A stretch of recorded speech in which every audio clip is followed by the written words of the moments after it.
What's up, YouTube? It's your boy JB, and we are here today with the review for Power Book 3, Season 1, Episode 8, Raising Kanan, The Cost of Business, you guys. This was a really good episode. I really enjoyed this episode this week. Alright, you guys, so before we get into the review, if you guys are watching this video or any other review on my channel and are not already subscribed, then I'm just going to need you guys to do me a big favor. Hit that subscribe button, hit the like button, hit the notification bell button so you guys are notified when I drop anything else, and share the video, you guys. Hit all the buttons, light them up. Share. Now, with that out the way, you guys, without further ado, let's discuss Power Book 3, Raising Kanan, shall we? All right, guys, so we're going to first start up with Jukebox, and then everything else is going to tie itself into one another, right? So we pick up the episode. The episode opens up, we see Jukebox. So Juke and Kanan, they are outside of a chapel, and you guys know Nicole is dead, so this is Nicole's funeral, right? So Jukebox and Kanan go inside, and they want to pay their respects to, the late Nicole. So Nicole's dad comes up and says that Juke needs to leave. Then Mama comes up, and Mama is doing the most, right? You guys remember how her mama was when she found out that they were in a relationship with each other. Well, it's intensified. So Jukebox leaves, and Kanan tells them, like, she loves your daughter. So Kanan followed Jukebox outside, and he was like, I'm going to go with you wherever you're going. Just like, nah, Kanan, I got to do this solo, right? So then we later see Jukebox as she is at, outside of Nicole's house, right? And she's waiting until Nicole's parents leave. And then when Nicole's parents leaves, Jukebox goes and busts the window and goes inside of the house, and she goes into Nicole's room, right? My bad, God, didn't mean to burp in your face. So then when she goes into her room, she gets that VHS tape, put it in the VCR. I really wondered where they get a VCR. Well, I have one myself. I have a VCR myself, but I wonder where they get that VCR. But she put the tape in there, and she watched them. You guys remember when they were at the mall and they performed? She watched that, and poor Jukebox, she just busted out crying, right?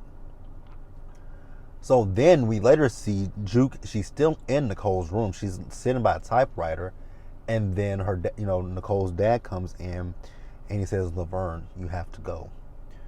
He says, "We didn't know." So they've called the police at this point, right? So then that bitch of a mother of hers comes in, and she says, she's dead because of you, you murderer. We lied to her friends and family and her grandparents. Because they said that Nicole had a heart defect. And she says, "Here, take your drugs back to your ghetto." I'm like, oh, I was right the first time you were cool with Laverne until you found out that Laverne and Nicole were lesbians. At that point, when you found out about that, you had a big issue with Laverne. And I'm like, girl, you want to call her a nigga so badly. Go ahead and say it, but she never said it. So then the cops do show up, right? And the cops, they put Jukebox in handcuffs. So then we see the cops as they're driving down the street, and they get a call on their whatever you call the radio, right? And they say to let her go, because then they said a detective in Queens, so I'm assuming this is Burke, right? It's got to be Burke that told them to let her go. But they said you got a rabbi that's vouching for you, so get on out of here. So she does, right? So Jukebox, she goes back to Kanan. I think she's outside of Kanan. Is she outside of her house, or is she outside of Rock and Kanan's house? I don't know whose house she's outside of, right? She told him she heard about Davina. We're going to talk about Davina in a little bit. We're going to talk about Kanan and Davina in just a bit, right? But she tells him that, she shows him the blue cap. She says, "This is what killed Nicole," right? He says, man, I don't even know what to say. She says, "Kanan, I don't blame you," right? She says, "I don't blame you, and I can't even blame myself." She's like, it's where we live. It's this environment we live in, right?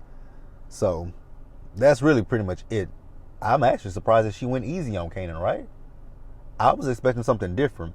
But you can see that I think that Nicole's death is really probably what turned Jukebox into the person that we met in the original Power. But let's go ahead and move on, you guys. All right, you guys. So like I said, the rest of the stuff in this episode basically really ties into one another. So Juliana, we see Juliana, and she is making breakfast for Gabriel. So she has this thing in her hand, and I'm pretty sure it had coffee in it. So she spilled it. He flipped out, slapped her. He took his belt off, and he was about to whoop her ass. Then she threw something at him. She took off running out the back door. He grabbed a knife off the cutting board, following behind her to the garage. When he got to the garage, he got a surprise waiting for him. It's Rock there with a gun with a silencer on it, and pew, pew, pew. Rock took his ass out, right? So Rock is telling Juliana what to do, right? Like, call the cops, tell them, this is a robbery gone bad, basically. So then we see Juliana, right? She's called the cops, and Juliana is putting the work in, like really making it like she's the grieving wife. Oh my God, it's these two squirrels that are playing with each other. So she's putting it on like she's the grieving wife, right? So Rock says, just do what we plan, call your cousin like we plan, right? So then we see Rock, and she's having her meeting with Joaquin, right? So she's trying to get the work from him at this point. And he asked her, well, because she's see, they talking so much code, right? But she's talking in code. So he asked her, well, does Detective Howard know about this? And he says, yes, we do know. We've been following you. We know about you and Detective Howard because we've been following you, right? So Rock tells Joaquin that, she killed Gabriel, and that basically she's saying that Howard works for her. So she says she takes care of those who take care of her, speaking of Juliana. And Joaquin says, oh, basically what it is with Joaquin just needs some reassurance from her that shit is good. If shit is good, you got my business, right? So then let's move over to Burke and Howard real quick and talk about them. And so Burke and Howard, you guys remember, blue caps. Blue caps are killing the people. You take that hit, you die. So they found a crackhead, right? And Burke wants to put the word out to the local hospitals, just put the word out, right? And Howard says it's not the crack, it's not the coke that's killing them, right? It's the poison that when they step on it. So Howard says, if this gets out to every crackhead, every crackhead will want this, right? Because all it means is just hitting hard. I'm like, that niggas gonna want that shit because it's hitting like what? People are gonna want some crack that they know is killing people because it's quote hitting hard. Nah, baby, I would never want to be a crackhead. So Burke thinks that this got rock stink all over it, right? Howard's like, nah, this ain't rock nor Neek. Like they know the game, so they wouldn't do this, right? So then we see Howard and Burke. So they're out talking to this one particular crackhead by the name of Sam, right? So they asking Sam, like, what does he know about the blue cap? So, Howard takes out some money, hands it to him, right? So he tells him it's some Queensbridge niggas, right? So then Burke asks him, do you have a name? He's like, bitch, you got some money. So Howard gives him some more money, right? He says it's this nigga named Lil Rob. He got a thing for the titties. So he's telling him he's at the strip club. So then we see Howard and Burke. They go down to the strip club and where Lil Rob is, right? So Howard puts something on the bar and tells Lil Rob he's under arrest, right? And Lil Rob is like, what am I under arrest for? He says, you're under arrest for murder, right? He says, we got witnesses that say they saw you passing out the blue caps. So Lil Rob was like, nigga, that wasn't me. That was that little nigga Kanan. And he was like, so you working for a 15-year-old? He was like, do you know who that 15-year-old's mama is? So they let him go, right? So Burke says he wants to do some solo recon on this because, not Burke, but Howard wants to do solo recon. Burke wants to pull up on Kanan and take him in. And she's like, but that kind of minimizes the whole teamwork thing. Ooh, I wonder what she. I mean, I'm pretty sure he's not gonna tell her that is potential. That is his son, right? So Howard, he pulls up on Rock. He tells her to follow him. She's like, I got some shit to do. He was like, either you follow me, or I'm a arrest Kanan, and I got everything that I need to arrest him, right? So they go walking, right? So he's telling her what happened, and he tells her he'll do his best to bury this shit. But at this point, he wants to have a conversation. He wants to meet and talk to Kanan. And Rock is like, so you think I'm gonna smooth that shit over for you? Like you out your mind if you think I'm gonna do that shit. So, we find out a little bit more about Rock, Defcon, and Howard. So Howard pushed up on Rock. She was 16 years old. He's like, you told me you were 17. She's like, and you didn't question the fact that I told you I had graduated high school, but I'm walking around with a motherfucking geometry book. So he was like, well, shit, Defcon didn't have an issue with you being 16, 17, getting up in them skins. She was like, Defcon was left-handed. He didn't have a thing for girls. He was like, wait a minute, Defcon was a fairy? She says, yes. And when I had Kanan, that's why he didn't have an issue with people thinking that Kanan was his son. So she said he paid her to keep up appearances. So Howard tells her like, shit, I don't give a fuck about that at this point. Like I want to get to know my son. You gonna find a way for that to happen. Either you make it happen, or I'm gonna tell the streets that he's my son. It's like, you would do that. Really, you would really do that, right? He was like, yeah. I'm like, damn, you really realize you're putting a hit out on your son, but okay. So they leave. He leaves, and she gets her phone, and she calls somebody saying, go pick up that dry cleaning in Harlem. Don't know what that meant, but we'll definitely talk about it at some point. I'm pretty sure it'll come back up again, that dry cleaning in Harlem. Or was it dry cleaning in Harlem the meeting with Joaquin? I don't know. We'll move on. All right, you guys. So next up, let's talk about a little bit more about Rock in this episode. So Rock in one part of this episode, she was getting the numbers from Lou and Marvin, right? Lou is telling her that they don't have enough product to last, right? And Marvin says that they need a new supply, so they may as well just shut down. And Lou is like, I actually agree with what Marvin is saying, right? So then Lou also mentions the blue caps. And he says, Lulu thinks that it's unique, but Rock is like, that's not unique. Like, unique wouldn't want to put the cops onto him, right? So then she asks Marvin, like, Marvin, you know anything about this? Marvin says, I heard that it was some, nigga from the Boogie Down. And Lulu was like, how do you know that? He's like, I heard it from the streets, nigga. He was like, I listen to the streets while you got your head, your ears in these headphones. So then they get into it with each other, right? So Rock tells Marvin, basically that she wants him to find out who the niggas are from the Boogie Down that's putting these blue caps on the street, and basically just put a stop to this, put a stop to this shit at this, basically, right? So, yeah, she want him to step to the niggas that's putting that shit out on the streets. So, Rock, you guys remember what I told you just a minute ago, she had that conversation with Howard about Kanan. She went back home and she went off on Kanan. Like, what the fuck are you doing, Kanan? So he says that, he wanted to show her that she can trust him, and that, she can work with him, trust him, and basically believe in him. She was like, now Kanan, I don't know what Kanan is thinking.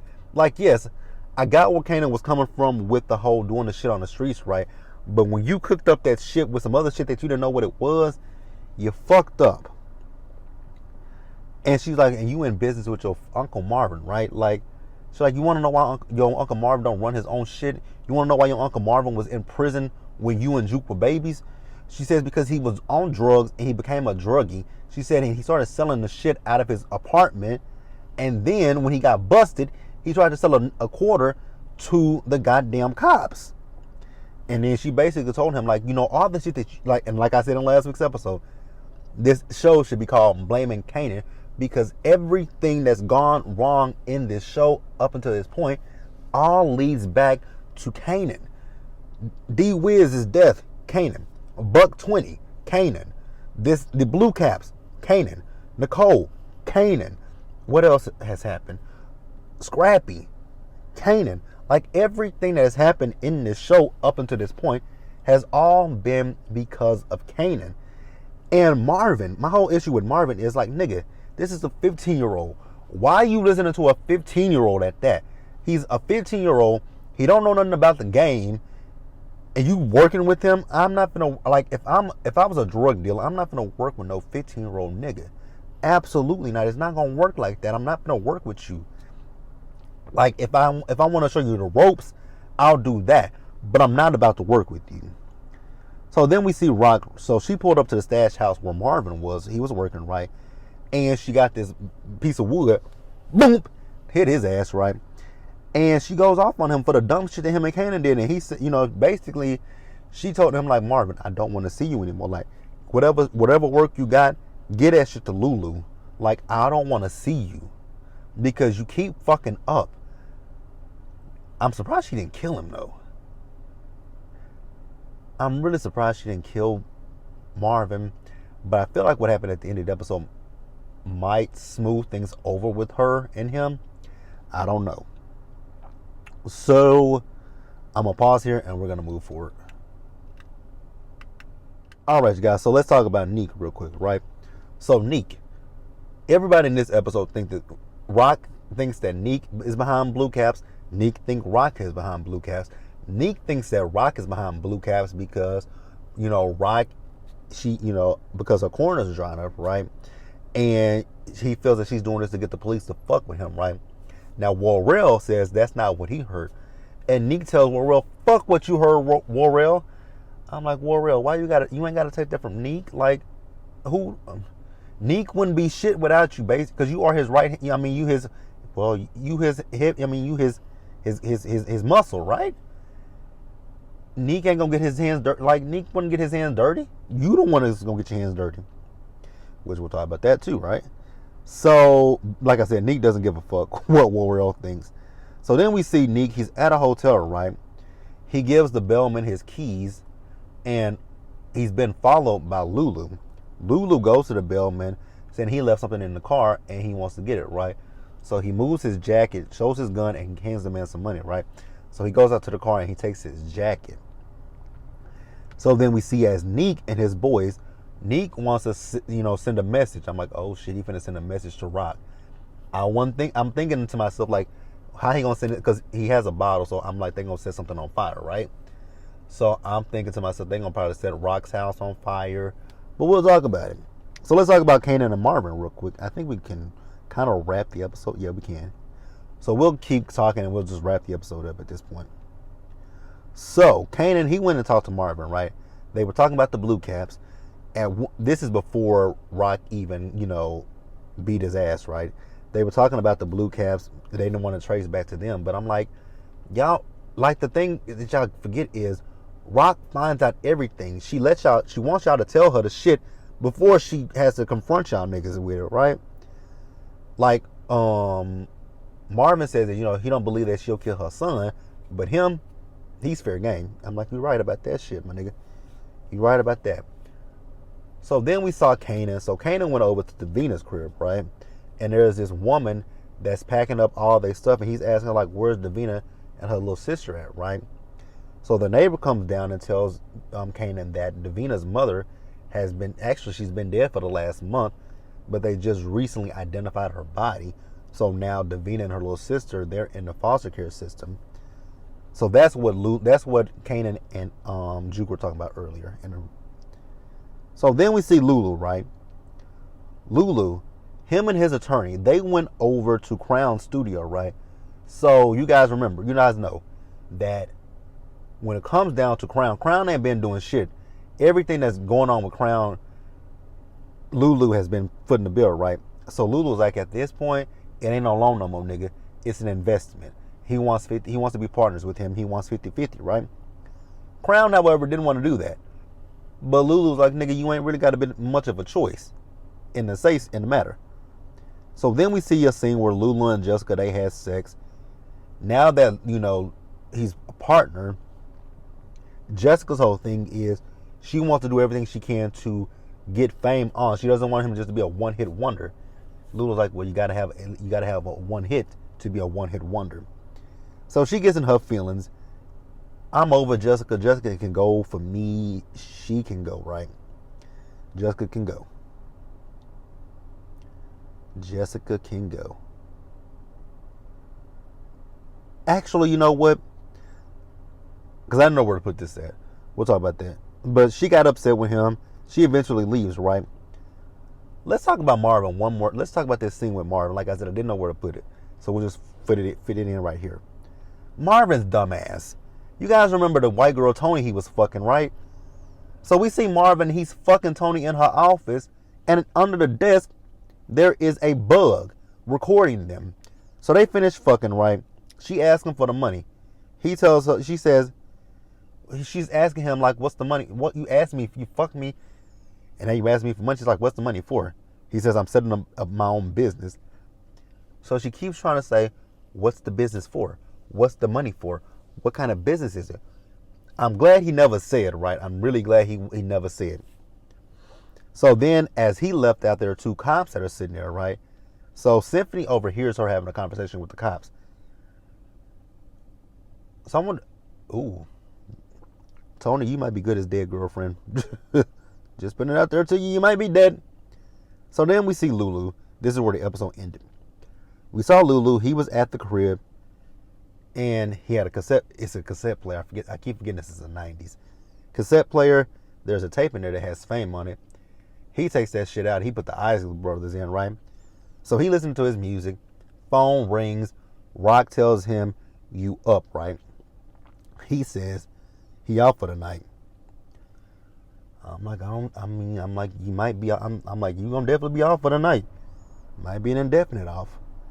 So you guys remember I told you a few minutes ago, Unique and his boys are setting up to send a message. They pull up to the crib. They got that bottle. They light that hole on fire. Whoosh! Throw it through the window. Set the house on fire. Then they say, light that bitch up again. They start spraying that hole. Then they throw another bottle in and lit it on fire. Luckily enough, Marvin's coming up the street. They see Marvin.